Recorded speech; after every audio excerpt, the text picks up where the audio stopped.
We got this question from our buddy Sam, who lives in Belgium.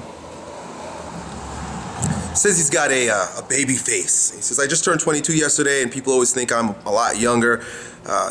He has no facial hair. He's got kind of like a childish frame even. He says his body's small. But the thing is, it's not that he lacks confidence. So people look at him and they see like, little boy, oh, you're a big man. And they kind of mock him for that.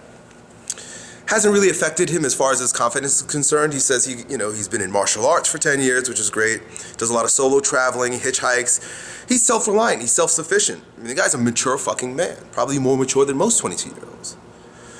However, because of his appearance, again, when people meet him, they don't take him seriously, and then what ends up happening is that he overcompensates and acts aggressive. I guess he's got to prove himself through his behavior in front of these people who are disrespecting him because of the way he looks. I keep stuttering because it's freezing here. It's like 40 degrees in Florida. A lot of you guys up there, it's like minus 40 degrees. And I'm like shivering over here. All right, anyway. So he comes across as overly confident, over the type intellectual, just to make a point that he's not a kid, and people say he's too aggressive. Now, so they go from saying, oh, you're a little babyface butt powder boy, to, well, you're an arrogant prick. So he's like, what the fuck do I do? How do I deal with this? How do I fix this dynamic? I basically just want to be seen for who I am, not have to play tough guy all the fucking time in order to be treated correctly. That's it. He just wants to be himself.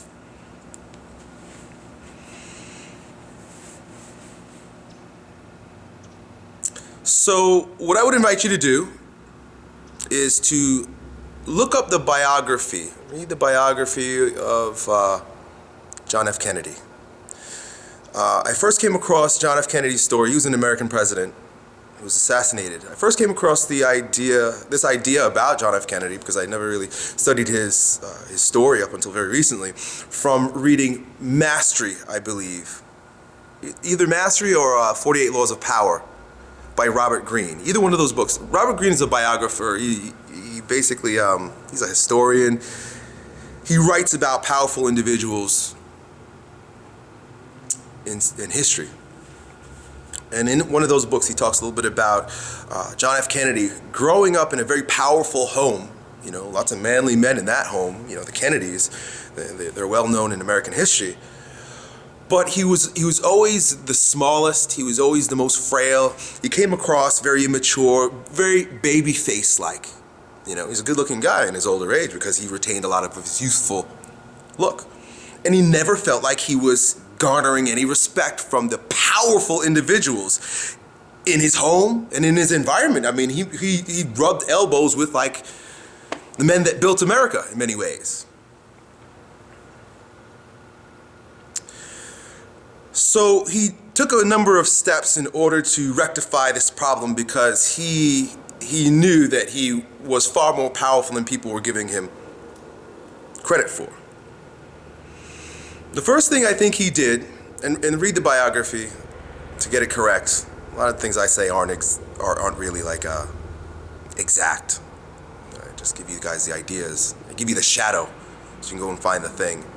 But anyway, so I think he went into the Army or the Navy, just to prove himself as a man. That's what he did in order to prove to other people and to prove to himself. And I think he also had asthma, and he was like really sick and just like had a really hard time there. But he came out a different man. He learned some things about himself. But what he did, which was really significant and one that you might want to consider, is that he wrote a book associating himself with many of the most powerful men in the history of the world.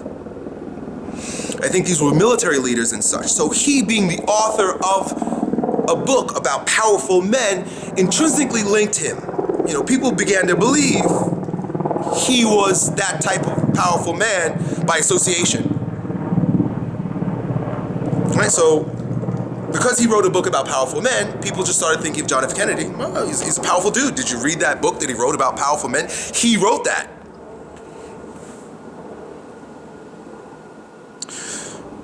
So I don't know how, like, of course, Elliot Hulse, you're supposed to be giving us advice.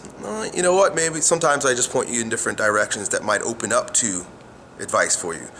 But I would invite you to look at the biography of John F. Kennedy for inspiration. I think when we read biographies of people who share traits in life or experiences in life with us, we get inspiration, we feel good, we feel like we're not alone, and along with some ideas about how to deal with the situations in our life, we also feel a kinship to an individual who has been through it before. Do you see? And that's why I would invite you to read this. So I don't know if you need to go to the Army or Navy. I don't know if you need to write a book. But the spirit behind that